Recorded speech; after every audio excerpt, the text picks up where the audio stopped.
짧은 문장이 내 눈에 꽂히는 순간 숨이 턱 막혔다. 세상이 한순간 무너져 내리는 듯했다. 손에 들린 휴대폰이 뜨겁게 달궈진 돌처럼 느껴졌고 나는 그대로 굳어버렸다. 분노와 굴욕, 그리고 형언할 수 없는 슬픔이 뒤섞여 나를 집어삼켰다. 사랑이라 믿었던 결혼 생활은 단 한 줄의 메시지로 산산이 부서졌다.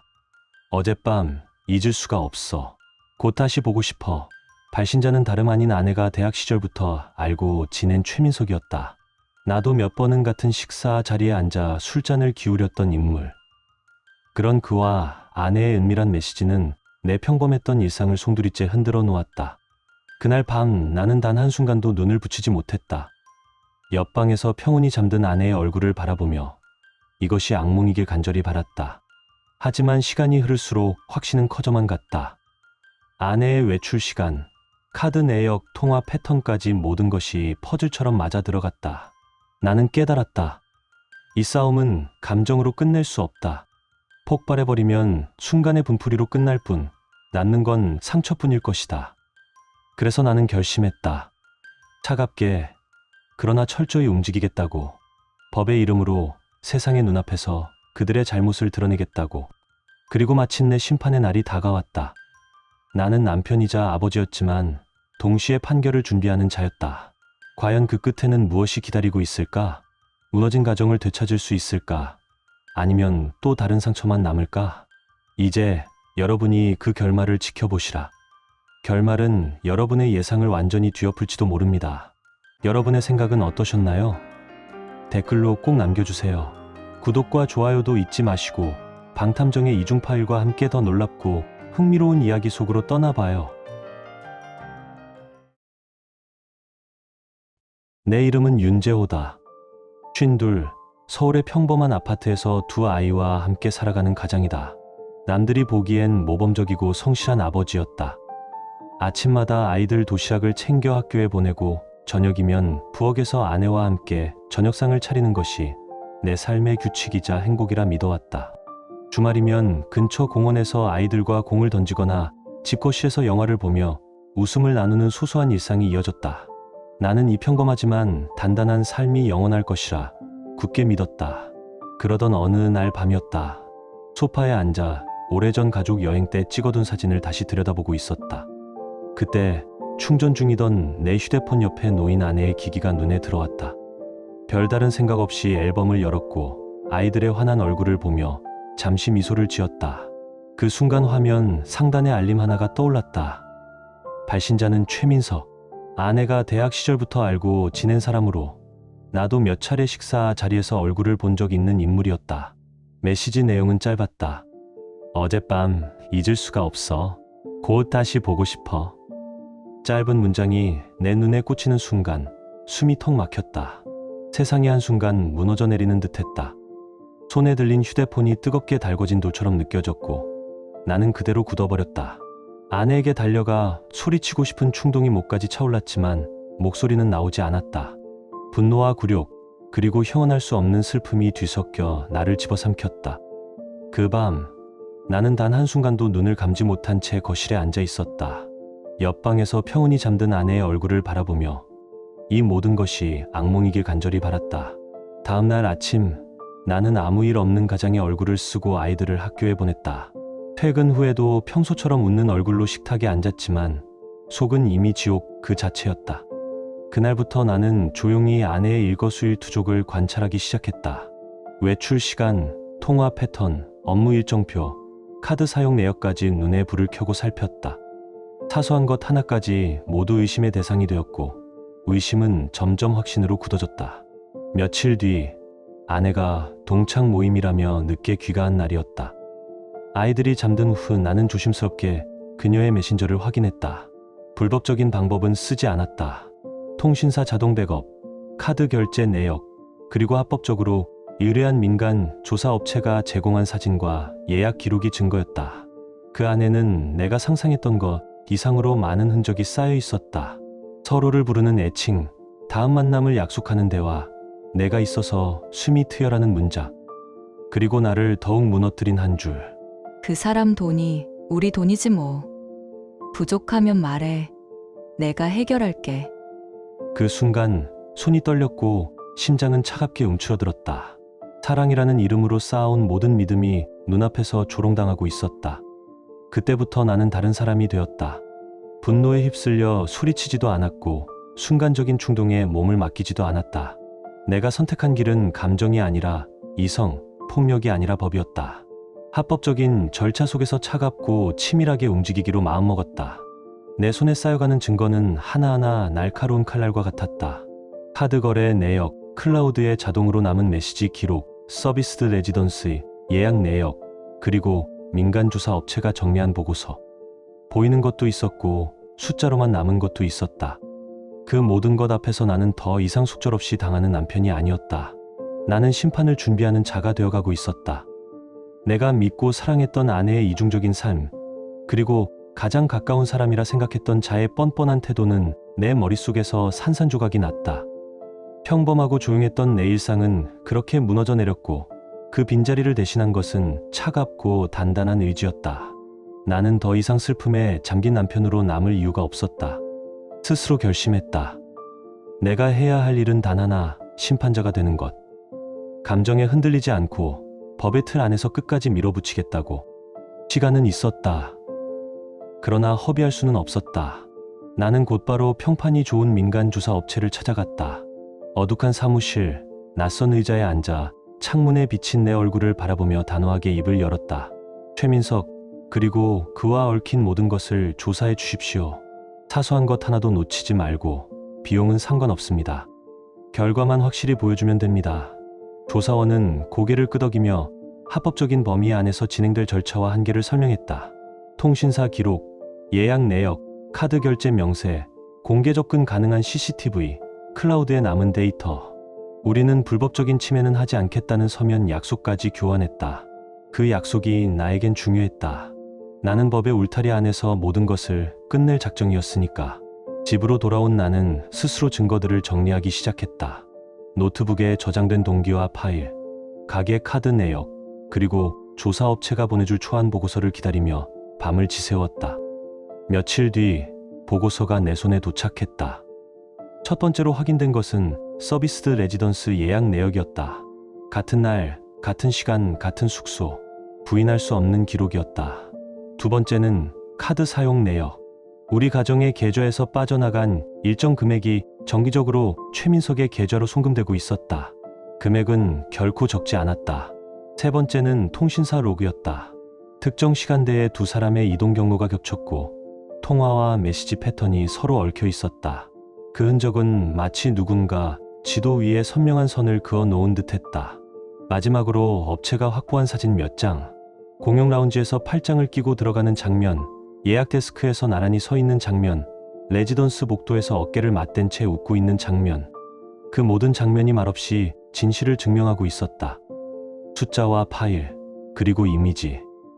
그것들이야말로 내 분노보다 더 차갑고 더 무거운 심판의 근거였다. 그중 가장 날카롭게 내 가슴을 찌른 것은 이체 내역에 적힌 메모 한 줄이었다. 작은 글씨로 찍힌 문구는 너무 평범해서 오히려 더 잔인했다. 이번 달 생활비 좀 넉넉히 보냈어. 필요하면 말해. 어차피 그 사람 돈이 우리 돈이지. 그 문장을 읽는 순간 내 안에서는 어떤 것이 끓어올랐다. 분노가 불꽃처럼 타오르지는 않았다. 오히려 뜨겁던 감정이 서서히 식어가며 무거운 결의로 굳어졌다. 나는 깨달았다. 그들은 나의 믿음과 내 노동을 소비했고 그것을 당연한 것으로 여겼다. 그 사실은 내게서 가장 인간적인 것을 앗아갔다. 분노는 차갑고 계산된 계획으로 바뀌었다. 나는 즉시 변호사에게 연락해 상담을 시작했고 동시에 세사 감사팀에도 비공식적으로 문의해 법인카드 기업 관련 지출 내역의 확인 절차를 밟기 시작했다. 모든 절차는 합법적으로 그리고 흔적이 남도록 진행했다. 감정에 휘둘려 폭발하는 대신 나는 서류와 숫자로 그들을 무너뜨릴 참이었다. 표면적으로 나는 예전처럼 일상을 유지했다. 아이들을 등교시키고 회사에서 미팅을 소화하고 저녁에는 웃으며 식탁에 앉았다. 그러나 머릿속은 이미 소송 서류와 증거 목록으로 가득 차 있었다. 날짜와 금액, 통화 기록과 예약 내용 모든 것은 체계적으로 정리되었고 각각이 하나의 증거가 되었다. 진실은 더 이상 주관적 감정이 아니라 객관적 사실이 되었다. 그날 밤 이후로 나는 더 이상 그저 남편으로서 존재하지 않았다. 내 안에 어떤 것이 끝났고 그 자리에 차갑고 냉정한 판단자가 들어섰다. 사랑했던 얼굴은 내 기억 속에서 멀어졌고 남은 것은 심판할 목록과 행동 계획뿐이었다. 이제 남은 것은 말이 아니라 행동이었다. 나는 움직이기 시작했다. 분노는 불꽃처럼 타오르지 않았다. 오히려 뜨거웠던 분노가 서서히 식어가며 몸속에 엉켜있던 모든 감정은 차갑고 단단한 결의로 굳어졌다. 심장은 여전히 뛰었지만 그 안의 감정은 마치 비어버린 방처럼 고요했다. 나는 가면을 쓴 사람처럼 무표정하게 집안을 걸었다. 아내와 마주 앉아 식탁을 마주할 때도 나는 일부러 눈을 마주치지 않았다. 식사는 정해진 시간에 채식하듯 정확히 흐르고 대화는 레시피를 따라 만들어진 말들 뿐이었다. 여보, 요즘 무슨 일 있어요? 얼굴이 너무 안 좋아 보여요. 그녀의 목소리는 떨렸고 걱정이 담겨 있었지만 내게는 빈 껍데기처럼 들렸다. 숟가락을 내려놓으며 나는 조용히 답했다. 정해진 시간에 밥을 먹으면 됐습니다. 대화는 나중에 하죠. 아이들 숙제도 봐야 합니다. 내 목소리는 유리병 너머로 던지는 말처럼 건조했다. 그 말에 그녀는 잠시 당황한 눈빛으로 나를 바라보다가 결국 두 손을 모으고 입술을 깨물었다. 아이들 앞에서는 예전처럼 다정한 아빠 흉내를 낼 줄 알았다. 하지만 문이 닫히고 우리가 둘만 남으면 나는 감정 없는 기계로 돌아갔다. 집안의 공기는 얼음장처럼 차가워졌고 대화는 최소한으로 줄었다. 밤이 되면 나는 서재에 홀로 앉아 증거를 정리했다. 책상 위에는 날짜별로 분류된 보고서, 계좌 내역, 통신 내역의 출력물, 조사 업체가 제공한 사진 파일이 놓였다. 나는 과학자가 실험 노트를 쓰듯 건조하고 객관적으로 이치를 적었다. 5월 7일 1422 특정 번호와 2347 통화, 간헐적 웃음, 대화 내용은 주말 일정으로 추정, 1705 외출 친구 모임이라 기재, 실제 확인 장소 여의도 비즈니스 라운지, 최민석 접촉 확인. 화면 위에는 서비스 레지던스 예약 내역이 떠 있었고 그 옆에는 아내가 최민석에게 보낸 다정한 메시지들, 그리고 내가 벌어들인 돈으로 구입해 보낸 명품, 구매 영수증이 정렬되어 있었다. 숫자와 기록, 이미지가 모여 잔혹한 진실을 조용히 구성하고 있었다. 나는 자료를 몇 번이고 반복 열람하며 되돌릴 수 없는 파국을 확인했다. 더 이상 나는 흔들리지 않았다. 내 노동과 내 돈으로 그 남자를 먹여 살리고 아내는 그 사실을 태연하게 기억해 놓았다. 그 대담함은 모욕이었다. 그러나 그 모욕은 나를 부수지 못했다. 오히려 모든 증거가 차곡차곡 쌓여 내 손에 쥔 날카로운 도구가 되었다. 복수의 감정은 차갑고 치밀한 계획으로 바뀌었고 나는 이제 그 계획을 실행할 준비를 마쳤다.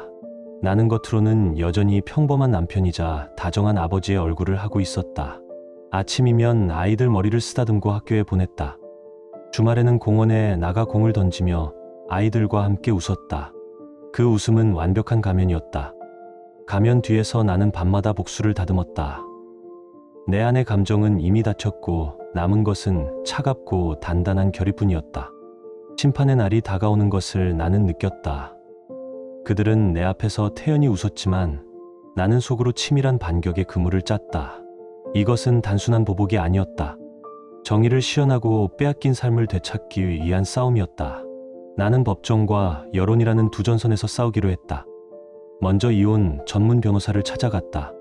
두꺼운 서류 가방을 들고 그의 사무실 문을 들어설 때 내 심장은 차갑게 가라앉았다. 변호사님, 아내와의 이혼 소송과 함께 상간자 최민석에 대한 위자료 청구를 동시에 진행하고 싶습니다. 이 자료들은 지난 몇 달간 제가 직접 수집한 증거입니다. 내 앞에 놓인 것은 단순한 서류 더미가 아니었다. 서비스 레지던스 예약 내역, 은밀한 메시지 대화 내용, 계좌이체 기록, 민간 조사 업체가 확보한 사진과 리포트가 날짜별로 정리되어 있었다. 변호사는 조용히 자료를 넘겨보았다. 미간이 좁혀졌다가 이내 단호한 표정으로 바뀌었다. 이 정도 증거라면 승소 가능성이 큽니다. 특히 상대의 직업적 위치를 고려하면 공개될 경우 큰 파장이 예상됩니다. 나는 고개를 끄덕였다. 그들은 반드시 법의 심판을 받아야 합니다. 그리고 아이들의 단독 친권과 양육권은 제가 가져가야 합니다. 변호사는 나의 결의를 읽고 신속히 다음 절차에 대해 설명했다. 법적 절차가 시작되었다. 동시에 나는 또 다른 계획을 실행에 옮겼다. 최민석은 대형 은행의 간부였고 그의 사회적 지위는 그가 가장 지켜온 것이었다. 나는 익명으로 그러나 부인하기 어려운 증거들을 첨부해 은행감사팀에 진정서를 보냈다. 진정서에는 그가 직장 내에서 보인 비윤리적 태도와 직무 태만의 정황을 사실에 기반해 정리해 넣었다. 모든 자료는 날짜별 증빙별로 정리되어 있었고 나는 불법적 방법을 쓰지 않았음을 분명히 했다. 그의 명성은 그렇게 서서히 흔들리기 시작했다. 나는 더 이상 파렴치한 자에게 사회적 지위를 누리게 둘 생각이 없었다. 그날 밤이 왔다. 나는 거실 테이블 위에 두툼한 서류철 하나를 조심스럽게 놓았다. 그것은 변호사에게 제출했던 증거 자료의 축약판이었다. 컬러로 인쇄된 사진들과 주요 대화 내용, 예약 확인서와 계좌, 이체 내역의 요약까지 차갑게 정리된 문서 덤이었다. 아내가 침실을 나와 거실로 들어섰을 때 나는 창가에 서서 밖의 어둠을 바라보고 있었다. 서류철을 발견한 그녀의 얼굴이 창백해지는 것을 나는 등 뒤에서도 느낄 수 있었다. 나는 아무 말도 하지 않았다. 차가운 침묵으로 그녀의 절망을 지켜보았다. 지연은 떨리는 손으로 서류철을 집어들었다. 첫 장을 넘기는 순간 그녀의 눈동자가 커졌다. 사진 속에는 다정하게 팔짱을 낀 그녀와 최민석의 모습이 선명하게 찍혀 있었다. 아니야, 이건 오해야. 그녀는 울먹이며 말했다. 제발 내가 다 설명할게요. 제발 내 말 좀 들어줘요. 나는 그녀의 변명을 듣지 않았다. 천천히 그녀가 떨어뜨린 한 장을 집어들어 눈앞에 대었다. 그것은 최민석이 보낸 메시지의 일부였다. 사랑을 속삭이는 문장이 적힌 메시지였다. 그 모든 변명은 이미 서류 속에 들어 있었다. 더 이상 나눌 이야기는 없었다. 내일 아침 내 변호사에게서 연락이 갈 것이다. 내 목소리는 낮고 단호했다. 그 말은 선고와도 같은 울림이었을 것이다. 지연은 망연자실한 얼굴로 나를 올려다보았다. 그 눈빛에는 후회와 절망, 애원이 뒤섞여 있었다. 그러나 내 마음은 이미 굳게 닫혀 있었다. 나는 단 하나의 탈출구도 허용하지 않기로 결심했다. 먼저 법의 심판부터 시작했다. 변호사를 통해 정식으로 이혼 소송을 제기했다. 동시에 최민석을 상대로 혼인 파탄에 대한 손해배상 청구를 접수했다. 청구액은 5천만 원으로 책정했다. 변호사는 제출된 증거의 명백함을 확인했고 승소 가능성을 낙관했다. 나는 한 푼도 깎을 생각이 없다고 분명히 말했다. 나의 목적은 단순한 금전적 보상이 아니었다. 법적으로 그들의 잘못을 명확히 하고 사회적으로도 책임을 묻는 것이었다. 다음으로 나는 사회적 심판의 실마리를 풀기 시작했다. 나는 익명으로 은행감사팀과 지연의 회사 감사팀에 증거를 제출했다. 서류에는 서비스 레지던스 예약 내역, 계좌 이체 기록, 그리고 민간조사 업체가 확보한 사진 보고서까지 포함되어 있었다. 회사 규정상 명예를 실추시키거나 직무 태만이 드러나면 징계 사유가 된다. 나는 그 규정을 누구보다 잘 알고 있었고 그것을 정확히 겨냥했다. 며칠 뒤 최민석이 직장 내 징계 절차에 회부되었다는 소문이 돌기 시작했다. 그의 동료들은 차갑게 등을 돌렸고 회의실에서도 그를 외면했다. 한때 권위와 자신감으로 가득했던 그의 평판은 순식간에 무너졌다. 그리고 곧이어 지연의 회사에서도 징계위원회 소환 통보가 도착했다. 그녀는 결국 그날 밤 떨리는 목소리로 내게 전화를 걸어왔다. 여보, 제발 이제 멈춰줘요. 회사에서 다 알게 됐어요. 나 이제 어떻게 해야 해요? 나는 짧고 단호하게 대답했다. 그건 당신이 선택한 길의 결과다. 아이들을 핑계 삼지 마라. 그녀의 울음 섞인 목소리가 이어졌지만 내 손가락은 망설임 없이 통화 종료 버튼을 눌렀다. 심판자의 자리에서 자비는 불필요했다. 나는 마지막 수순으로 여론을 움직였다. 합법적인 범위 안에서 익명 계정을 통해 블라인드와 일부 폐쇄형 커뮤니티에 글을 올렸다. 그 글에는 이름이나 신상을 직접적으로 밝히지 않았지만 사건의 정황과 패턴을 교묘하게 드러냈다. 첨부된 일부 메시지와 예약 기록은 자극적이지 않으면서도 충분히 설득력이 있었다. 글은 빠르게 퍼져나갔고 반응은 냉혹했다. 세상에, 현실이 드라마보다 더 막장이네. 주인공 남자분 너무 불쌍하다. 끝까지 힘내시길. 저런 인간들은 사회에서 매장당해야 한다. 댓글들은 날카로운 화살이 되어 두 사람을 향했고 나는 무표정한 얼굴로 화면을 바라보았다. 그들이 만든 무대 위에서 이제는 대중이 돌을 던지고 있었다. 내게 필요한 것은 동정이 아니라 법과 사회가 내리는 판결이었다. 그리고 마침내 법정의 날이 왔다. 법정 안은 숨조차 무겁게 가라앉아 있었고 재판장의 목소리가 차분히 울려 퍼졌다. 선고를 선포하겠습니다. 피고 최지연은 혼인 파탄의 주요 책임이 있음이 인정되므로 원고 윤재호에게 자녀들의 단독 친권 및 양육권을 인정합니다. 그 말은 내게 승리의 종소리였지만 동시에 길고 차가운 고요의 시작이기도 했다. 순간 방 안의 시간이 멈춘 듯했고 누군가는 숨을 죽였으며 누군가는 고개를 떨궜다. 나는 단상 위에 재판장을 똑바로 바라보았다. 귀로는 모든 단어를 들었지만 마음은 공허하게 비어 있었다. 갈망하던 순간이었지만 환희는 없었다. 남은 것은 차갑고 무거운 현실뿐이었다. 법정을 나서며 나는 긴 복도를 걸었다. 발걸음마다 구두굽 소리가 건조하게 메아리 쳤다. 양옆에 서 있던 사람들의 시선이 내게 꽂혔다. 그 눈빛 속에는 동정과 연민 혹은 조심스러운 존경이 섞여 있었다. 그러나 나는 그 어떤 시선에도 흔들리지 않았다. 그저 앞만 바라보며 묵묵히 걸어 나갔다. 법원 현관을 나서자 늦가을의 찬 공기가 얼굴을 스쳤다.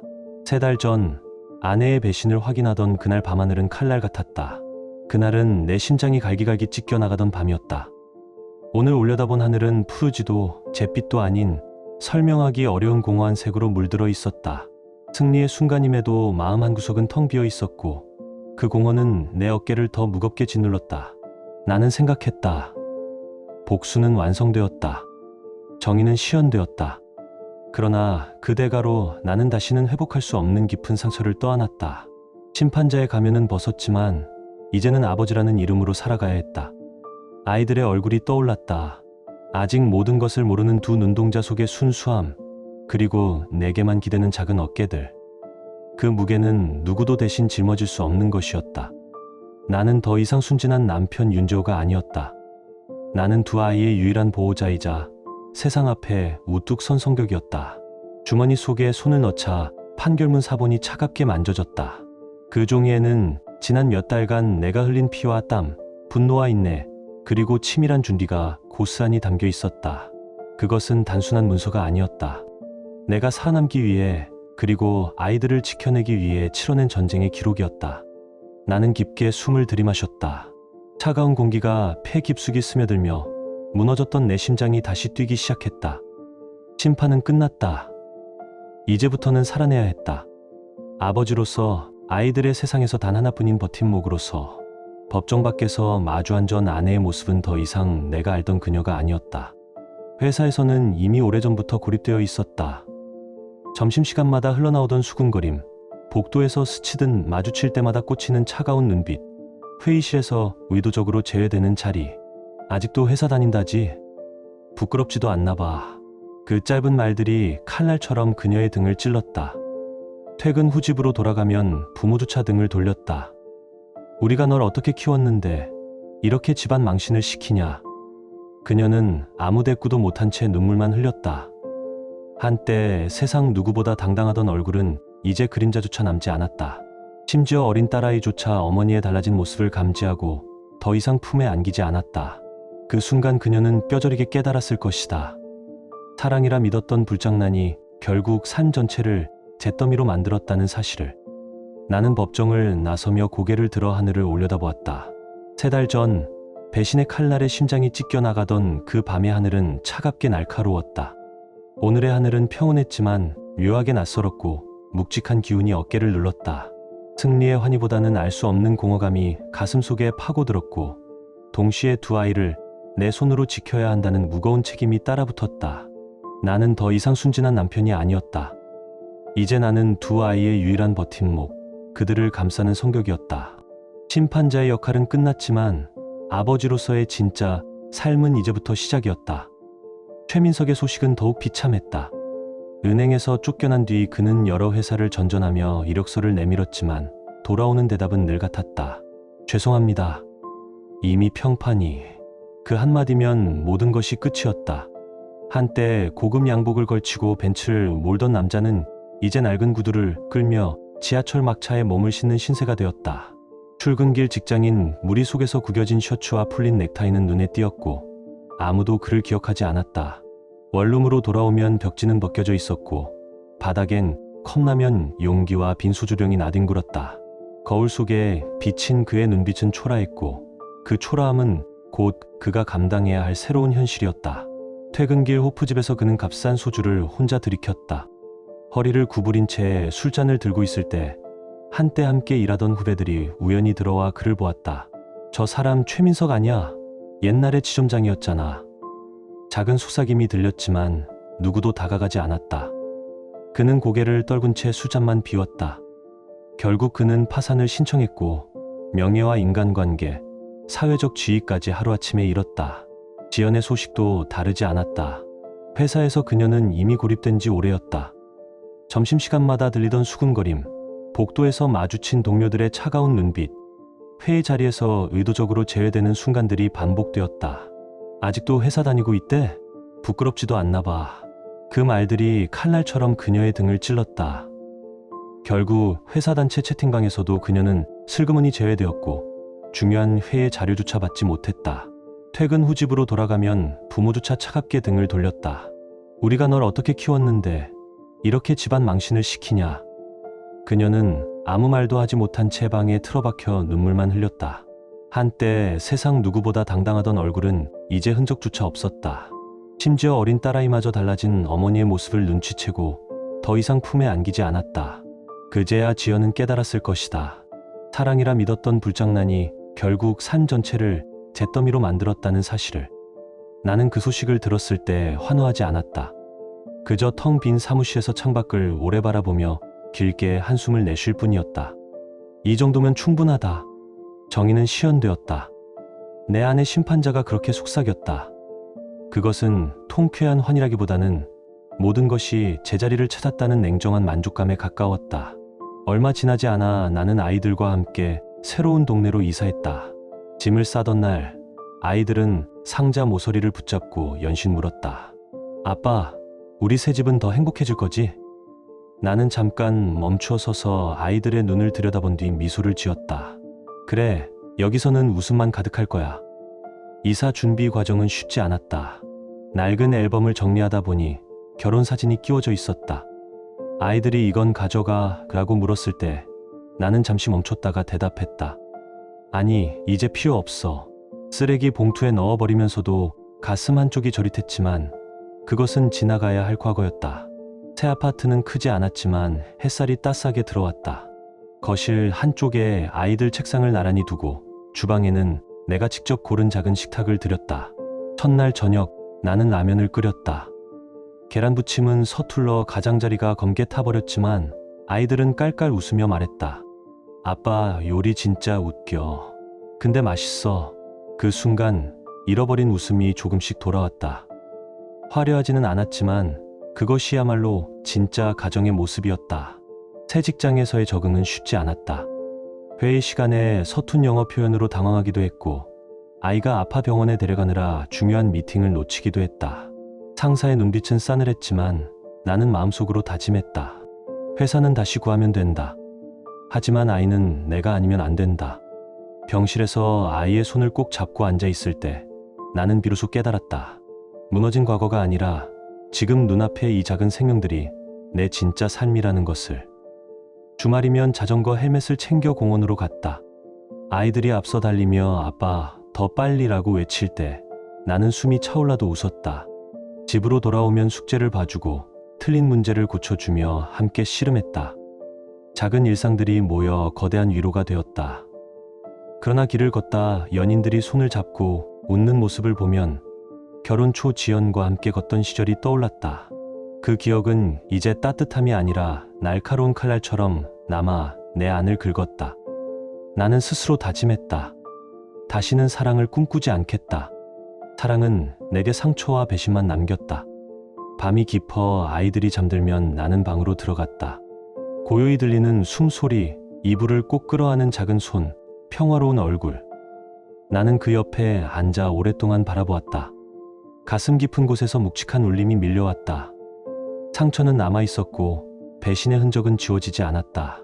그러나 이 아이들과 함께라면 끝까지 걸어갈 수 있다는 확신이 생겼다.